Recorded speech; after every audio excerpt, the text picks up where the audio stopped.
Алексей Ширшов чү дегенде эле өз карьерасын экс-президенттин Ханзада уулу Айдар Акаев менен дос болуудан баштаган. Бул ага ийгиликтин кыска жолу болгон. 2005-жылдагы төңкөрүштөн кийин президенттин уулу Максим Бакиевдин ишенимдүү адамы болуп чыгат. Кийинчерээк ал расмий түрдө Дастан заводун жетектеп, ошол эле учурда тоодой таяныч болор адамдар аркылуу башка да ири ишканаларды башкарган. Анын энергетикалык компаниялардагы иштери эл арасында Ширшовдун схемасы аталып, эл тезек терер заманга жеткен. 2010-жылкы төңкөрүштөн кийин ага каршы көптөгөн кылмыштар козголсо да, бүгүнкү күндө жогорку соттун маалыматы боюнча бардык кылмыш иштер аягына чыгарылган. Тагыраагы Алексей Ширшов болгону 10 000 сом айып пул менен бошотулган.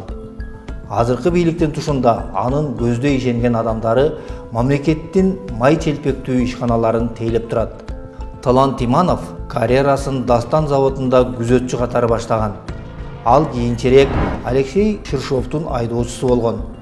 Элестетиңиз, карапайым кароолчу, карапайым шоопур болуп жүргөн эле киши бир күнү мамлекеттик ишмер болуп чыкты. Мындай шылуундукка жөндөм керекпи, же муну тубаса талантка ээ, тубаса бакытка ээ адам дейбизби? Айтор ырыстуу чочконун мурдунан бок кетпейт демекчи, ал кантип эл аралык шылуун аталган Интерполдун издөөсүндө жүргөн Ширшовдун ишенимдүү адамы болуп чыга келди.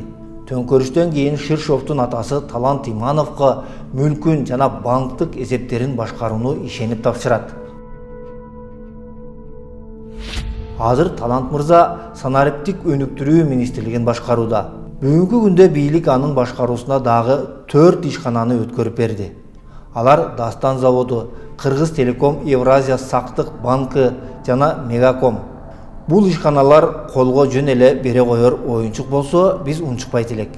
Бирок мамлекеттин эң кирешелүү мекемелерине ар бирибиз кайдыгер карай албайбыз. Биздин маалымат боюнча буга чейин алгачкы 3 ишкана Алексей Ширшов жана Талант Иманов менен байланышта болгон.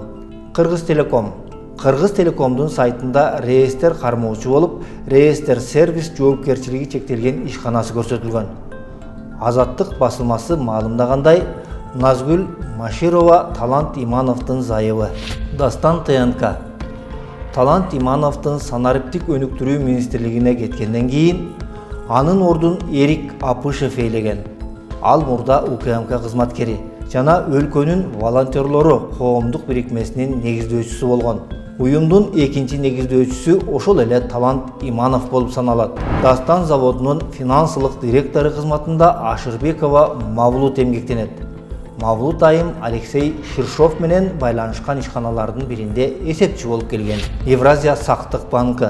Дал ушул банктан Ширшов жана анын командасы алган насыялар кийин жокко чыгарылган. Мурдагы адвокат Елена Дземидовичтин айтымында бул ишке Талант Иманов менен Жамиля Койчуманова катышкан.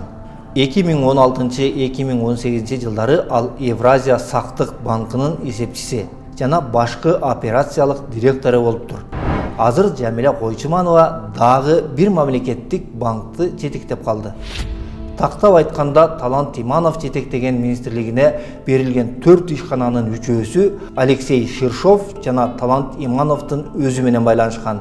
Андыктан мамлекеттик казнабызды толтура турган ири ишкана мекемелер туш-тушка устукандай тартылышына жол бербешибиз керек.